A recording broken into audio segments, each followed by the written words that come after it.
If you really want to understand Formula One engineering, you don't read the history books. You read the rule book. Absolutely. The rules are basically a catalog of every clever trick an engineer has ever pulled off. Exactly. And today we're diving into the brand new 2026 Power Unit Technical Regulations to see precisely where the FIA is drawing the line for the next generation. And look, that line is drawn incredibly tightly. The big takeaway for you is convergence through standardization. It's a huge shift. A huge shift in what way? And power delivery. The electrical output is essentially doubling. The MGUK is jumping to 350 kilowatts. But, and this is the key bit, the FIA is controlling how that power is used and what engineers can do with the core engine itself. Right, so let's unpack the internal combustion engine first. They've mandated the 90-degree V6 format, so where does the FIA think the ingenuity is going to go now they've killed those freedoms? Well, that's the point. It goes nowhere by design. The ICE is locked down. 1600cc, 90-degree V6, four-stroke. It's all there in the text. And no clever tricks with the intakes either. Nope. They've explicitly prohibited variable valve timing and those movable intake trumpets. So all that variable geometry performance, gone. But the biggest constraint is arguably the turbocharger. Ah, tell us about that. They've not just defined the dimensions of the wheels, they've put a hard cap on the speed, haven't they? They have 150,000 revolutions per minute. That's the limit. Blimey, and the implication of that. It's a direct result of losing the MGUH. By capping the speed so heavily, they drastically reduce the turbo's ability to spool up instantly just on exhaust gas.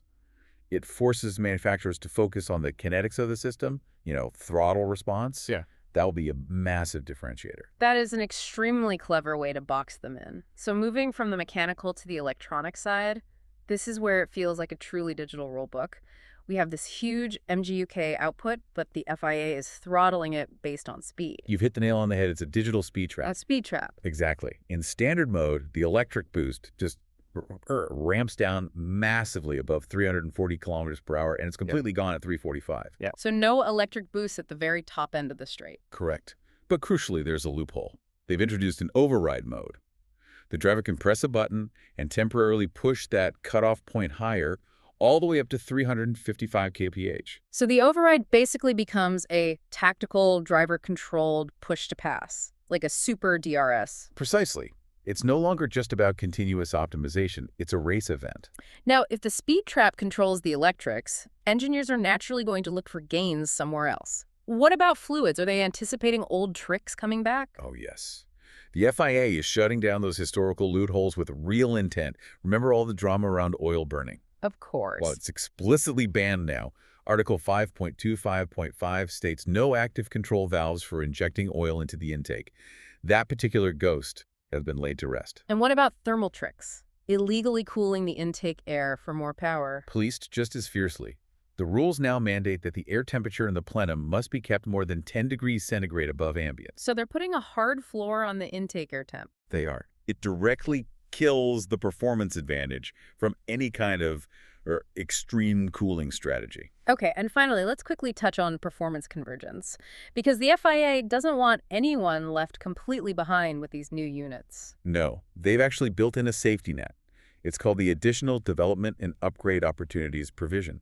Basically, if your engine's average power is more than 3% behind the best one, You get a helping hand. you get extra development rights and testing exemptions for certain parts. The rulebook is actively trying to keep the grid close. So our deep dive shows the 2026 rules are about technical convergence through extreme specification, electronic limits on the ERS, and proactively banning those old thermal and fluid tricks. That's the long and short of it, a very different formula. Brilliant. If you found this deep dive into the 2026 rulebook absolutely brilliant, mate, give us the green light by hitting the like button and pit in for a subscribe to the deep dive. The ICE is locked down, but innovation always finds a way, doesn't it? It leaves a big question for you to think about, given how restricted the engine is. Will the next great F1 engineering trick be hidden somewhere else entirely? Maybe in the complex fluid dynamics of the fuel system's hydraulic layout, or buried deep in the interpretation of the new high-voltage safety definitions? Something to explore until the next dive.